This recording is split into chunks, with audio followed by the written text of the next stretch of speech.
I always believed that trust was the foundation of any relationship. Without it, everything collapses like a house of cards in a gust of wind. But what they don't tell you is that the worst betrayals aren't the ones you see coming. They're the ones that creep in quietly, slipping through the cracks of your everyday life, unnoticed until it's too late. It started with a scent. Not perfume, not cologne. Something far more subtle. It was the faint smell of whiskey on my wife's coat when she came home late one night. Mild, almost undetectable, but there. She wasn't a whiskey drinker. Wine? Sure. Cocktails? Occasionally. But whiskey? Never. I told myself I was overthinking it. Maybe someone at work spilled a drink near her. Maybe she had a sip out of curiosity. But then it happened again. And again. Then came the change in routine. Vivian, my wife of 11 years, started staying later at work. Deadlines, she'd say. Meetings ran late. Always with that same tired smile, the one that used to reassure me but now felt rehearsed. At first, I let it slide. We all have busy weeks, right? But something gnawed at me. Vivian had never been the type to bring work home, and suddenly, she was drowning in it. The more I questioned, the more distant she became. Her phone, once casually left on the kitchen counter, was now glued to her side, screen facing down. The first real crack in my reality came on a Saturday afternoon. I was folding laundry. Vivian was out, supposedly running errands. When I picked up one of her blouses, something slipped from the pocket. A receipt. A hotel bar. Friday night. 2 whiskey doubles. She wasn't working late. She wasn't at the office. She was drinking whiskey with someone. My stomach clenched, and for the first time in our marriage, I felt real, tangible fear. Something was wrong, and I was going to find out exactly what it was. I sat on the couch that evening, gripping the receipt like it was evidence in a murder trial. In a way, it was the slow, creeping death of my marriage. My mind played out scenarios, each one worse than the last. Maybe she was just meeting a friend. Maybe it was a business connection. Maybe, but no. I knew my wife. I knew her habits, her quirks, the way she tucked her hair behind her ear when she was lying. She hadn't done that yet, but I hadn't confronted her either. The door clicked open, and in walked Vivian, carrying a couple of grocery bags. She moved through the kitchen like nothing was wrong, humming softly to herself, placing vegetables in the fridge, wiping her hands on a towel. I watched her carefully, waiting for some kind of sign, some slip of the mask she was wearing. "Hey," she said, finally noticing me. "You okay? You look tense." I forced a smile. "Long day." She nodded sympathetically. "Yeah, me too. We had a nightmare project at work, and I had to stay late again. I just wanted to come home and crash." There it was. The first lie, bold as daylight. I almost admired the ease with which she said it. I wanted to throw the receipt in her face, demand answers, but something held me back. No, if I was going to find out the truth, I needed more. "Why don't you go sit down?" I offered, getting up. "I'll make you a drink." She looked at me surprised. "You sure?" "Yeah. You like whiskey now, right?" A pause. A split-second hesitation. She let out a light laugh, but it sounded forced. No? Where'd that come from?" I shrugged, keeping my expression neutral. "Just thought I smelled it on you before." "That's weird. Maybe someone at work was drinking it. You know I hate whiskey." She scrunched up her nose for effect. "Lie number 2. She sat down, scrolling through her phone as I moved to the kitchen. I needed to calm down. My hands gripped the edge of the counter, knuckles turning white. I wasn't imagining this. I wasn't crazy. And if she was lying now, how long had she been lying? That night, I barely slept. Vivian lay next to me, her breathing steady, peaceful, like she hadn't just gaslit me into doubting my own instincts. I stared at the ceiling, my mind running in circles. If she had someone else, who was he? How long had it been going on? The next morning, I made a decision. I needed proof. And I needed help. A second player in the game. I'm not proud of what I did next. Some would call it desperation. Others might call it paranoia. But when your world is falling apart, you reach for anything to hold on to. I found his name on her phone. She was careless. Maybe she thought I'd never check. Maybe she wanted to get caught. Either way, there it was, Martin Calloway. I recognized the name immediately. He was a senior executive at some corporate firm. Married. 2 kids. Picture-perfect family on his social media. If his wife knew what he was up to, she sure as hell didn't show it. I sat there for a long time, debating my next move. Should I call him? Should I confront him in person? Should I tell his wife? And then it hit me, his wife. Maybe she deserved to know. Maybe she could help me put this whole thing together. So I did something reckless. I searched for her on Facebook, found her account, and sent her a message. Hi, you don't know me, but I think we need to talk. It's about our spouses. I stared at the screen, heart pounding, waiting for a response. I didn't know it then, but that message would set off a chain reaction that neither of us could stop. I didn't expect a response right away. Maybe not even at all. After all, what kind of person answers a message like that from a total stranger? But less than an hour later, my phone buzzed. Who are you? What do you mean? Short, defensive, but not dismissive. That was enough for me to know she suspected something. I took a deep breath, trying to find the right words. I couldn't just dump everything on her at once. If she didn't believe me, this would be over before it even started. I think my wife is having an affair with your husband. 3 dots appeared on the screen. They stayed there for a while, like she was typing and deleting her response over and over again. Then, finally. Why would you think that? This was the moment of no return. If I sent her the receipt, if I told her about the whiskey, about the way my wife had been acting, there'd be no taking it back. I'd be blowing the whole thing wide open. I attached a photo of the hotel receipt and hit send. Minutes passed with no response. I imagined her sitting there, phone in hand, staring at it in shock. Maybe she was shaking. Maybe she was crying. I didn't know. I only knew what I was feeling, an awful, sinking mix of anger, relief, and dread. Then, finally, another message. Meet me. An unlikely alliance. The cafe was nearly empty when I arrived. It was one of those quiet, hole-in-the-wall places, the kind where people sat with their laptops, sipping overpriced coffee. The only person who didn't look like they belonged was her. She had sharp eyes, the kind that didn't miss a thing. Dark hair, neatly pulled back. A polished look, like she had walked straight out of some executive meeting. If she had been crying, there was no sign of it now. I hesitated at the door for a moment, suddenly second-guessing everything. Was this really the right move? But she looked up then, locking eyes with me, and there was no turning back. I walked over, sliding into the seat across from her. She didn't speak right away, just studied me like she was trying to decide whether I was worth her time. Finally, she spoke. Tell me everything. I did. I told her about the late nights, the whiskey, the lies. The way Vivian had been changing, pulling away. The way I had felt like I was losing my mind, convinced something was happening but unable to prove it. And then the receipt, the proof I hadn't wanted to find. She listened without interrupting, her face unreadable. When I finished, she leaned back, exhaling slowly. I knew something was wrong. Her voice was quiet, but there was a hardness to it. He's been different lately. Distant. He started taking more business trips, but they never lined up with his usual schedule. And then last week, he canceled our anniversary dinner last minute. Said he had a work emergency. She shook her head, staring down at her untouched coffee. I should have known. I swallowed, unsure of what to say. I hadn't expected her to open up so quickly. But then, maybe she was like me, so desperate for answers that she was willing to trust a stranger. What do we do now? I asked finally. She looked up, meeting my eyes with a fire that hadn't been there before. We find out the truth. Setting the trap. We agreed to keep things quiet for now. If we rushed in without a plan, they'd just deny everything. No, we needed undeniable proof. Something they couldn't explain away. We started small. She went through Martin's credit card statements. I started keeping track of when Vivian left for work meetings. And what we found? Patterns. Their schedules lined up almost perfectly. Days when Martin had business trips were the same nights Vivian worked late. Charges at the same restaurants on the same days. A second hotel receipt, this time in a different city. It was all coming together. But the final piece came when she found something even worse, something that changed everything. A second phone, hidden in his gym bag, buried under workout clothes. A cheap, prepaid phone. And when she turned it on, the first message that popped up was from my wife. I can't wait to see you tonight. We had them. Now, it was time to make them pay.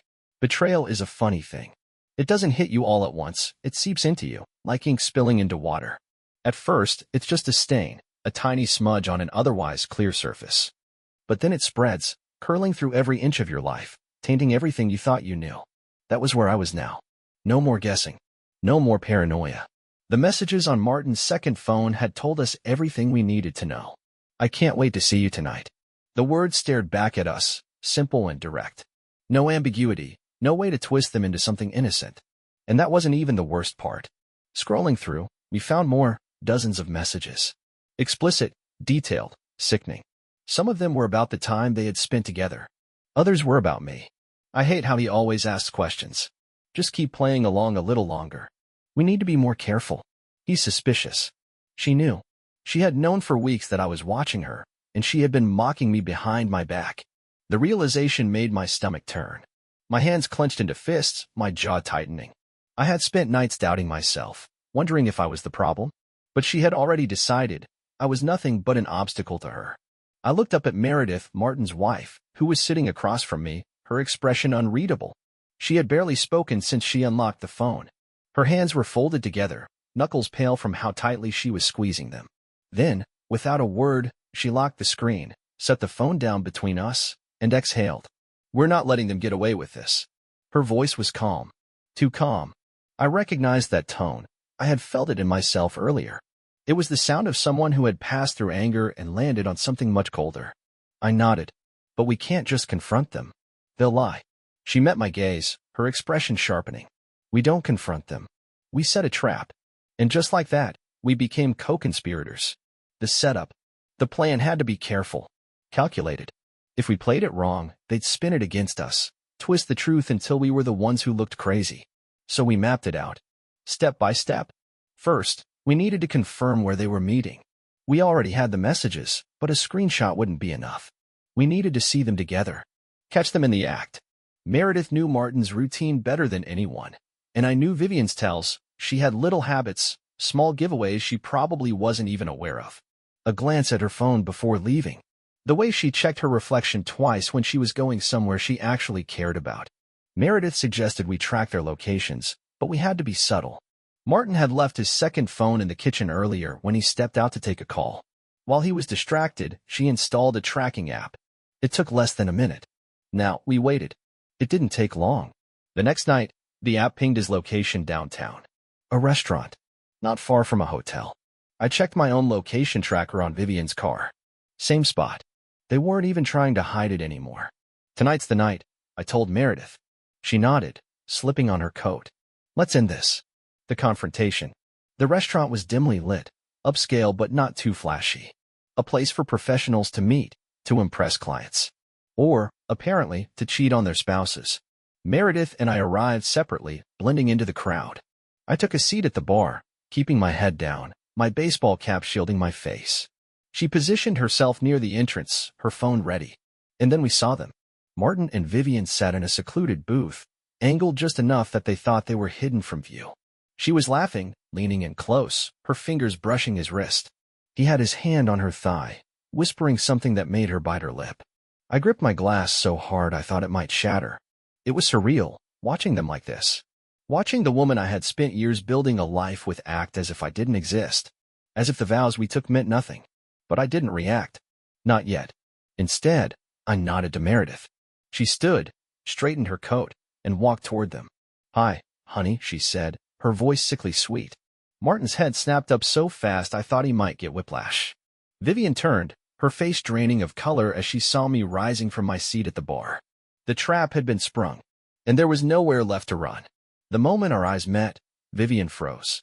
Her fingers, which had just been playing with Martin's wrist, curled into her lap as if she could make herself smaller, less noticeable. But it was too late. The damage had been done. My presence was a slap to whatever fantasy she had built in her head, one where she could lie, sneak around, and never face consequences.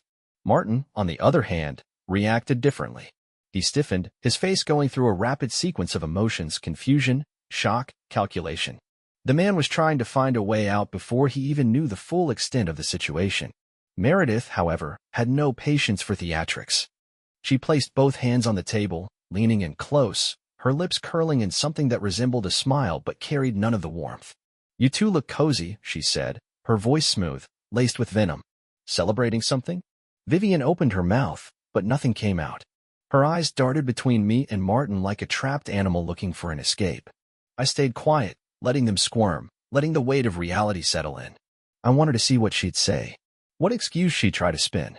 And sure enough, after a long, agonizing silence, she gave me exactly what I expected. It's not what it looks like, she stammered. That was the thing about liars. They always said the same thing. I exhaled slowly, tilting my head, pretending to consider her words. Really? I said, my voice calm measured. Because from where I'm standing, it looks like you're having a romantic dinner with another man. The same man whose name I found on your phone. The same man you've been meeting in hotels. Her jaw tightened, and just like that, the tears started forming. Please, she whispered, shaking her head, her hands clasping together as if in prayer. Let's just go somewhere and talk about this. Meredith laughed, a sharp, humorless sound. Oh no, sweetheart, she said, waving a finger. We're past the talking phase. This is the part where you face the consequences of your choices. Martin finally found his voice, though it was weak, unsteady. Okay, let's all calm down. His eyes flicked around the restaurant, seeing the few people who had turned to watch. He was afraid of a scene, afraid of someone recognizing him. This isn't the place for this, he muttered, already standing, already trying to remove himself from the situation. But Meredith stepped in front of him, blocking his path. Oh no, Martin, she said, her voice almost playful. You don't get to run. Not this time. Vivian looked up at me, her lip trembling. Please, Elias. You have to listen to me. And there it was. My name on her lips, like that somehow meant something. Like she hadn't thrown away everything we had built. Like she wasn't sitting here, caught red-handed, still trying to manipulate me into saving her from the mess she created. But I wasn't playing that game anymore. I reached into my pocket and pulled out my phone. One tap, and I played back the last message she had sent Martin, the one we had found on his second phone. I can't wait to see you tonight. Her face crumbled. She knew. She knew there was no getting out of this. But what she didn't know, what neither of them knew, was that this wasn't even the worst part of what we had planned. Because this wasn't just about confronting them. This was about making sure they couldn't lie their way out of it. The unraveling begins. Meredith wasn't just angry. She was methodical. While I had been struggling with my emotions, trying to make sense of everything, she had already been setting up the next phase of our plan. Do you know what happens when two people cheat? She asked, pulling out her own phone now, tilting it so both of them could see the screen. Martin's face darkened. Meredith. She ignored him. They get careless. She tapped on her screen, and suddenly, the restaurant filled with a sound I hadn't expected. A recording. Vivian's voice, breathless, laughing. It's so easy. He's so naive, he actually thinks I'm still in love with him. But Martin, baby, you and I? We're different. We're smarter. We deserve this. I felt my stomach lurch, my fingers curling into my palm so hard I nearly drew blood. I hadn't heard this before. Meredith must have recorded it from Martin's secret phone, pulling every piece of evidence she could before we got here. Martin turned pale. How did you? I told you, she said, her voice like ice. You got careless. Vivian was crying now, her face in her hands, her shoulders shaking. I didn't feel sorry for her. I didn't feel anything for her anymore. Because in that moment, watching her break down, I realized the truth. She wasn't crying because she regretted what she had done. She was crying because she had been caught. And now, it was time to make sure she and Martin never forgot it. The weight of the moment pressed down on the table, suffocating in its silence. Vivian's sobs were muffled by her hands, her shoulders shaking as if she were the victim here. Across from her, Martin looked like he had just been doused in ice water, his face pale, his mouth opening and closing like a fish gasping for air. For a man who prided himself on control, he suddenly had none. Meredith, however, was in complete control. Her composure was razor-sharp, her fingers tapping methodically against the screen of her phone, as if this was nothing more than a business transaction. Maybe to her, it was. After all, our spouses had treated our marriages like a deal they could negotiate, a game they could play while keeping their safety nets in place. But now, they had run out of room to maneuver. You're recording this? Martin finally croaked out, his voice hoarse. Meredith's lips curved into a knowing smirk. I'm a lawyer, Martin. You really think I'd let you talk your way out of this without evidence? She let the words settle, watching him shift uncomfortably in his seat before she leaned in just slightly, her voice dropping to a whisper. I have copies of everything. Every message. Every call log. Every hotel charge. You made it so easy. Vivian's head snapped up then, her eyes red-rimmed and desperate. Elias, please, she gasped. We can fix this. We can talk about this. I made a mistake, I shook my head, exhaling slowly. No, Vivian. You made choices. Over and over again. My own voice didn't even sound like mine anymore. It was hollow, stripped of emotion. And the only reason you're sorry is because you got caught. Her face contorted, a mixture of frustration and fear. It wasn't like that, she whispered. I let out a dry laugh. It was exactly like that. The truth sat between us, undeniable, crushing. I had spent the last few weeks second-guessing myself, convincing myself that maybe, just maybe, I was wrong.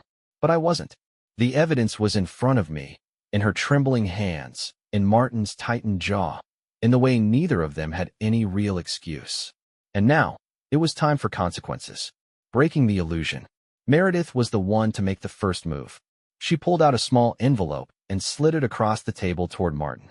He hesitated, eyes narrowing, before slowly picking it up. Go ahead, she said lightly. Open it. His fingers shook slightly as he tore open the seal. The moment his eyes scanned the papers inside, his expression hardened. Divorce papers, he muttered. Meredith nodded, crossing her legs elegantly. Filed this morning. The only thing missing is your signature. I'd suggest you don't fight it, Martin, unless you want me to bring all this evidence to court. Because trust me, I will. A muscle ticked in his jaw. He wanted to argue. I could see it. The way his fingers twitched like he wanted to reach for control, like he wanted to find a way to manipulate his way out of this. But he wasn't the one holding the cards anymore. You think you can just ruin my life? He hissed, his voice dangerously low. Meredith didn't even flinch. No, Martin, she said, her voice as smooth as ever. You already did that yourself. Vivian's breath hitched beside me, her gaze darting between us. Elias, she whispered again. Please don't do this. I turned to face her, really looking at her for the first time. The woman I had once loved. The woman I had trusted. The woman who had looked me in the eyes every day and lied without a flicker of hesitation. I searched her face for something, some trace of the person I had thought she was. But all I saw was someone who had made her choice. I reached into my own pocket and placed my own set of divorce papers on the table. Her lips parted in shock, as if she hadn't expected this, as if she still thought she could find a way out of it. Elias, I deserve better than this, I said quietly, and I'm done being your fool. Her lower lip trembled, but for the first time, I didn't feel anything. No anger, no sorrow, just emptiness. She reached out, as if she wanted to touch my hand, to find some kind of lifeline. But I pulled back before she could. Sign the papers, Vivian. Her shoulders slumped, defeat washing over her features. She looked down, staring at the documents as if they were a death sentence. And maybe, for her, they were. The exit. The restaurant felt smaller now, suffocating, as if the walls were closing in around us. Martin sat stiffly, his fingers clenched around the divorce papers, his pride refusing to let him speak. Vivian looked like she wanted to disappear. And Meredith? She was the only one who looked completely at peace. I stood, pushing my chair back slowly. We're done here. Vivian opened her mouth to protest, but nothing came out. I watched her struggle, trying to find some argument, some final thread to hold on to. But there was nothing left to say. Meredith stood beside me, exhaling deeply. Goodbye, Martin, she said simply. Enjoy whatever comes next. And with that, we walked out. The cool night air hit me like a wave, crisp and freeing. I hadn't realized how much tension had been coiled inside me until I was finally outside, away from them, away from the lies. Beside me, Meredith let out a low chuckle, shaking her head. That was satisfying, she muttered. I turned to look at her, studying the way her face seemed lighter now, like she had shed something heavy. Maybe we both had. What now? I asked. She tilted her head, considering. Now? We move on. We heal. A pause. And maybe, if you're up for it, we make sure they don't get away with this as easily as they think they will. I raised an eyebrow. You have something in mind? She smirked. Oh, Elias. You have no idea. For the first time in weeks, I felt something close to relief. Because this wasn't just an ending. It was the beginning of something new. The moment I stepped outside, the weight I had been carrying for weeks seemed to loosen. Not completely gone. No, I knew I still had a long road ahead, but lighter. As if I had finally shed something toxic, something that had been poisoning me from the inside out. Beside me, Meredith adjusted her coat, exhaling like she had been holding her breath the entire time we were inside. That went better than I expected, she muttered, glancing back toward the restaurant doors. I let out a dry laugh. If that was better, I'd hate to see worse. She smirked, but her eyes were still sharp, calculating. You know we're not done, right? I turned to face her, curious. What do you mean? Divorce is one thing, she said, tilting her head slightly. But they thought they could do this to us and walk away like nothing happened. Like they could just move on and live their perfect little fantasy without consequence. She glanced down at her phone, tapping something on the screen before locking it again. I don't believe in letting people rewrite history. They deserve to feel what we felt. I raised an eyebrow. So you want revenge? She shook her head, smiling faintly. Not revenge. Justice. It was strange. A week ago, I would have scoffed at the idea of getting back at Vivian. I would have told myself it wasn't worth the energy, that I just wanted to move on. But standing there, with the night stretching before us, I realized something. I wasn't angry anymore. I was focused. All right, I said, crossing my arms. What do you have in mind? A scandal they can't escape. Meredith had spent the past few weeks digging, and now, she was ready to burn everything down. Martin, as it turned out, had more than just an affair to worry about. His company had strict morality clauses in its contracts, and any public scandal could put his entire career at risk. Vivian, on the other hand, had spent years crafting the image of a devoted wife, an image that was essential to the business community she networked in. In other words, their reputations weren't just important to them, they were everything. I have enough evidence to make sure Martin never works in the same circles again, Meredith explained as we sat inside a quiet bar later that night, sipping drinks that neither of us really cared about. Photos, messages, even proof of financial transactions that could be considered questionable. She smirked, taking a slow sip from her glass.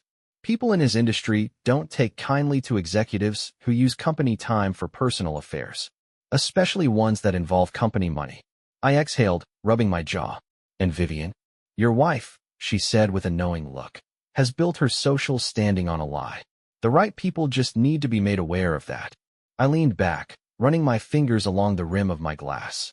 The thought of exposing them, of tearing down the house of cards they had built, was tempting.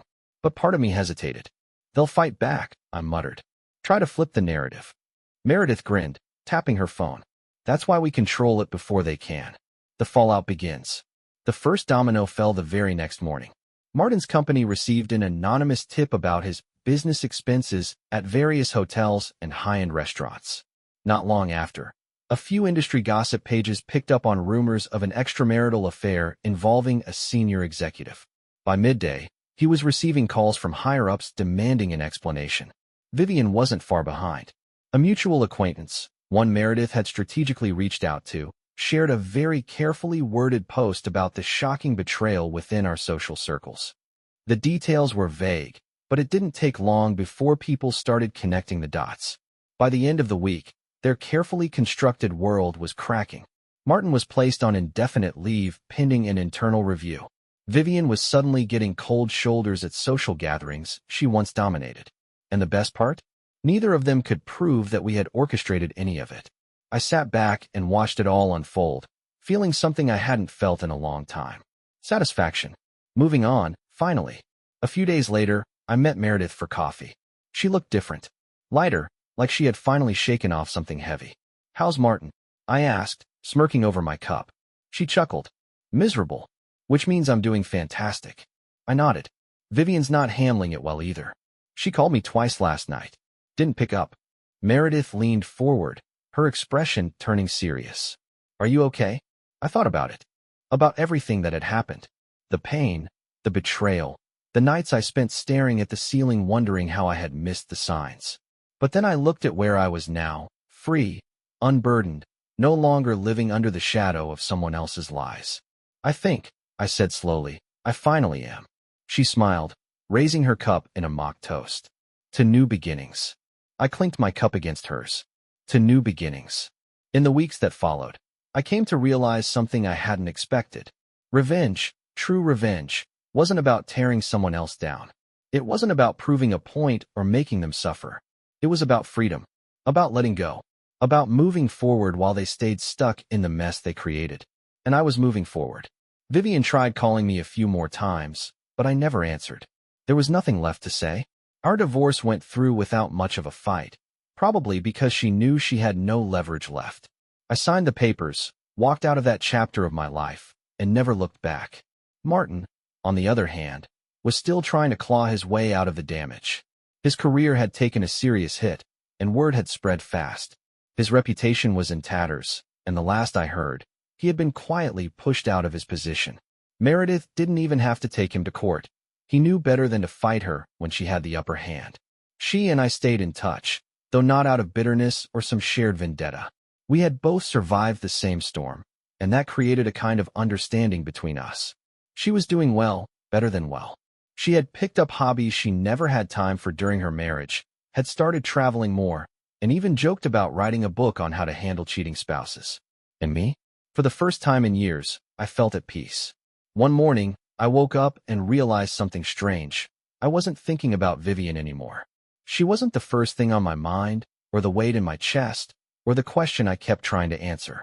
She was just gone. A person from my past. Someone I used to know. I was free.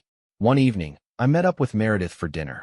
Not to scheme, not to talk about our exes, but just to catch up. We laughed, shared stories, talked about the future instead of the past. Somewhere in the middle of our conversation, she looked at me and smirked. "You know," she said, "we never really toasted to our freedom." I raised an eyebrow. "You want to do it now?" She lifted her glass. "Absolutely." I picked up mine, smiling. "To freedom." We clinked our glasses together, and for the first time in a long time, I knew that whatever came next, I was going to be just fine.